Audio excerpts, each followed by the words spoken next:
All right, let's jump right into this deep dive.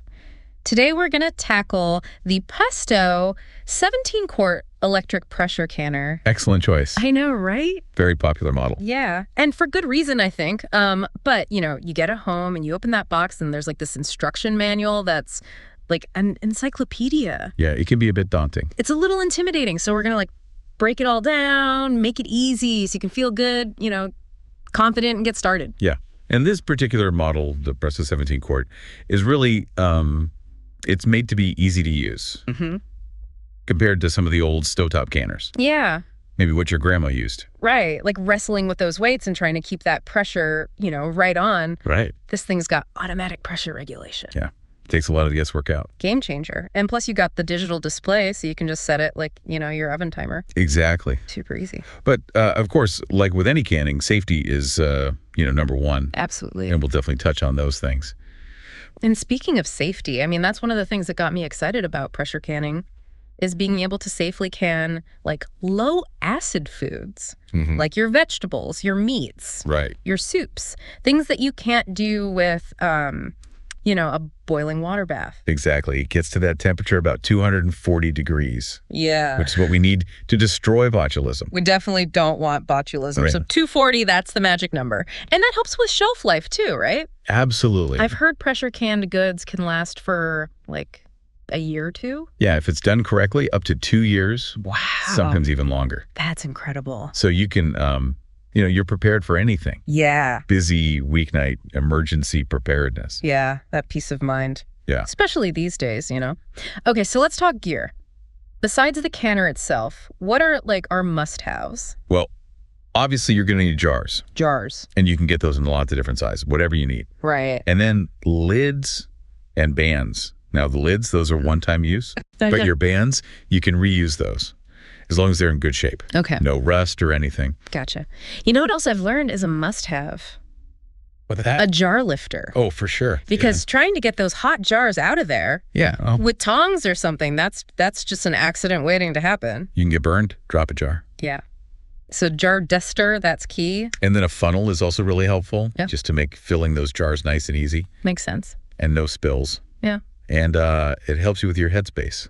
Ooh, headspace. Okay, that's a term I hear a lot about. So what is headspace and why is it so important? So headspace is that space between the top of your food and the lid. Okay. And you need that space because the food expands as it's processing. Gotcha.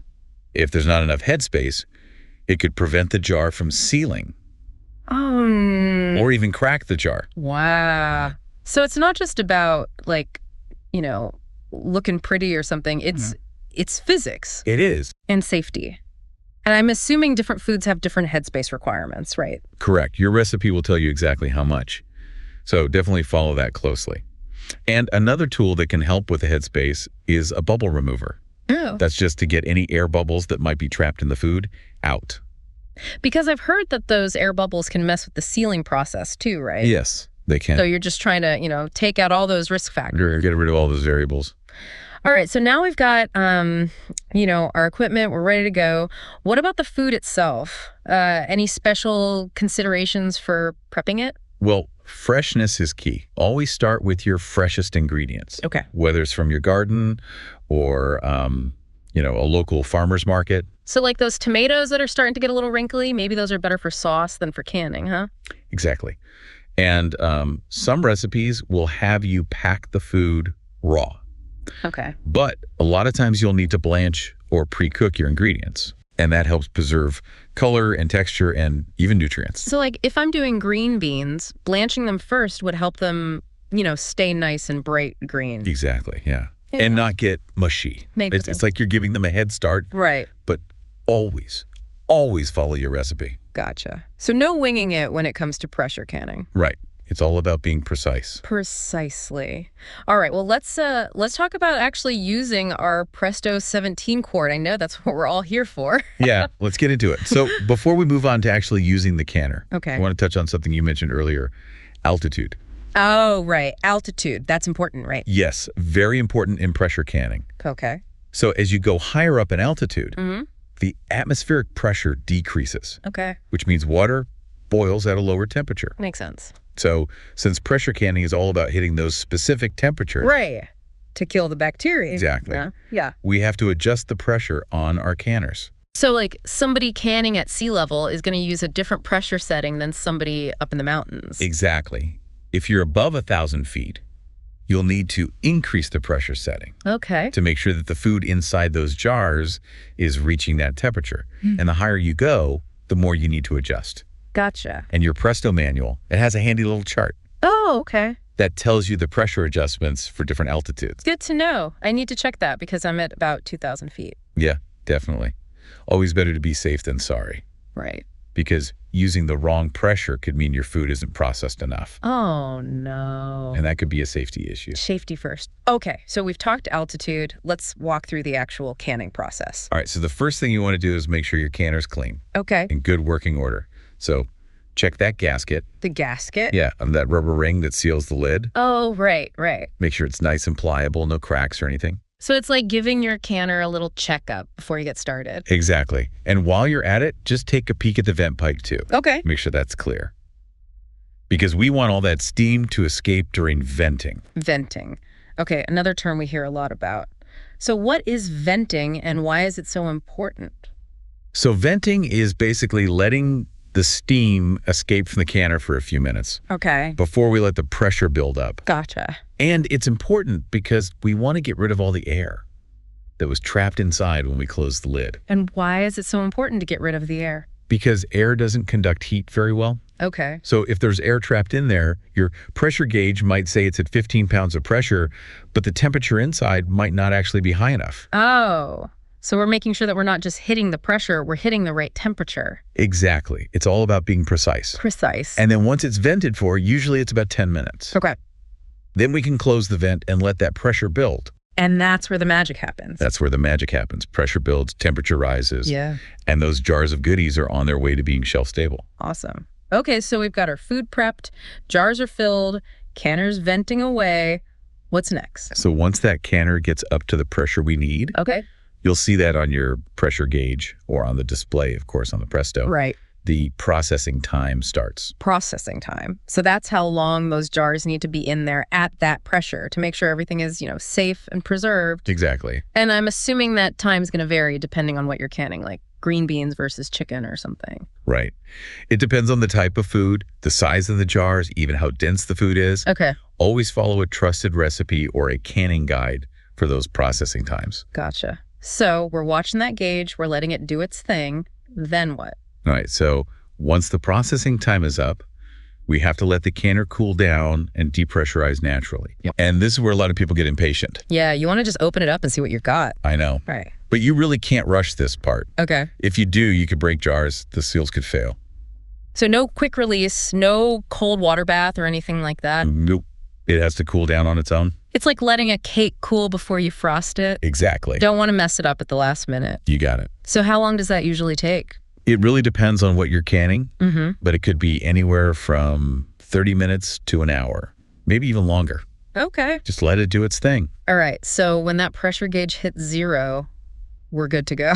Almost. Okay. Before you open the canner, wait another 10 minutes or so, Oh, okay. just to let those jars settle. Okay. Prevents any sudden temperature changes. Gotcha. So patience is key throughout this whole process. It is. Venting, processing, cooling. We got to let that canner do its thing. Exactly. And after that last 10 minutes, then you can carefully open it up using your oven mitts, of course. Yeah, I don't want to burn ourselves. And take out those jars. And then the moment of truth, checking those seals. Yes.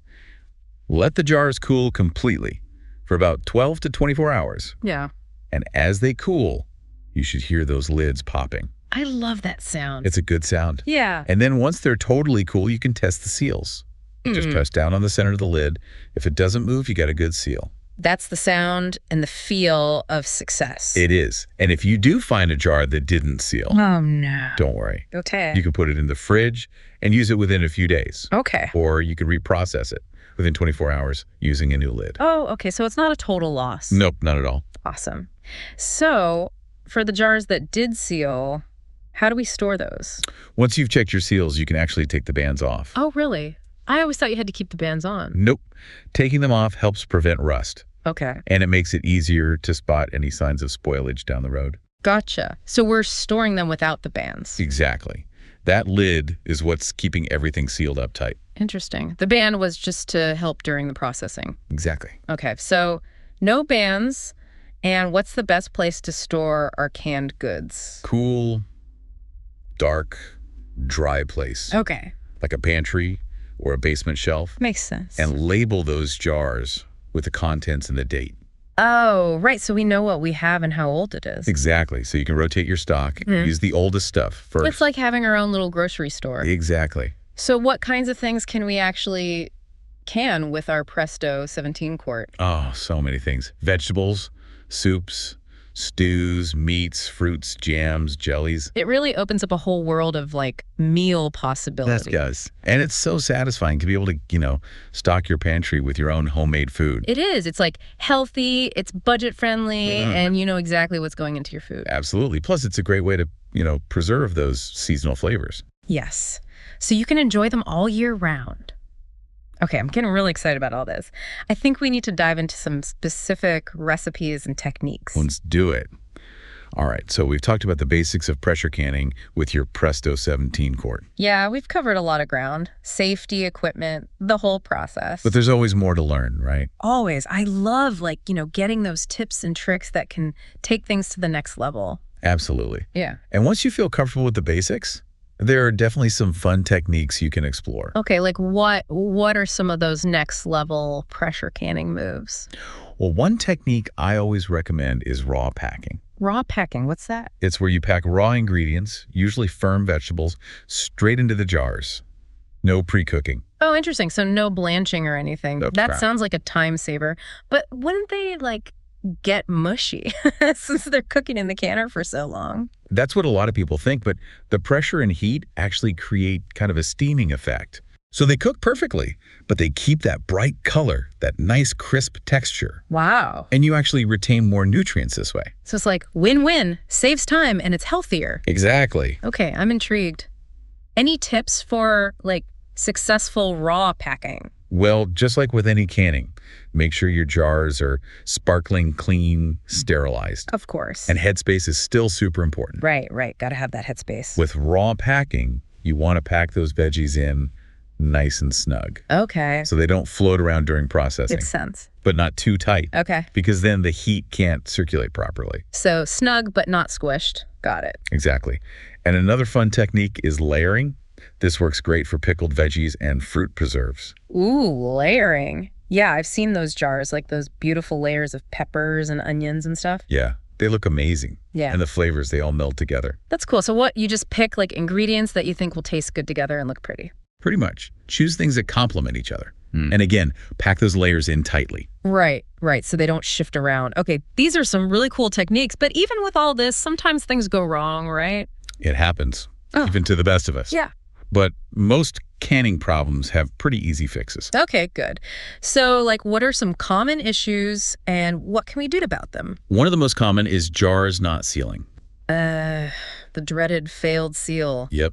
If that lid flexes when you press on it or it pops back up, it didn't seal. So what do you do if that happens? Well, you have a couple options. You can stick it in the fridge and use it within a few days. Okay. Or if it's been less than 24 hours since you canned it, you can reprocess it with a new lid. Oh, okay. Just make sure that jar rim is clean. Gotcha. No food bits stuck on there. So a failed seal isn't the end of the world? Nope, not at all. We're good. Any other canning conundrums we should be aware of? Sometimes you get siphoning. That's where some of the liquid from the jars escapes during processing. Siphoning. Why does that happen? It could be a few things. Overfilled jars, not enough headspace, or even if the canner cools down too quickly. Right. We talked about being patient with the cooling. Yep, it's important. So yeah, always double check that headspace and let that canner cool down nice and slow. Patience. Exactly. And honestly, your Presto manual is a great resource for troubleshooting. Oh, right. That encyclopedia. It's got all sorts of tips and tricks in there. So if you run into a problem, check the manual. Good advice. All right. Well, I think we've pretty much covered it, right? I think so. We've gone over the basics, some advanced techniques, how to troubleshoot problems. Most importantly, we've talked about safety. Yes. Safety first. Always. Well, I'm feeling inspired. That's great. Ready to fire up my Presto and get canning. Awesome. Hope everyone listening is feeling the same way. Me too. And remember, this is a skill, you know? It takes practice. It does. But it's so rewarding. It is. You get to enjoy delicious homemade food, save money, be more self-sufficient. What's not to love? Exactly. Well, thanks for joining us on this deep dive into pressure canning. It was fun. It was. And to all our listeners out there, happy canning. We'll see you next time.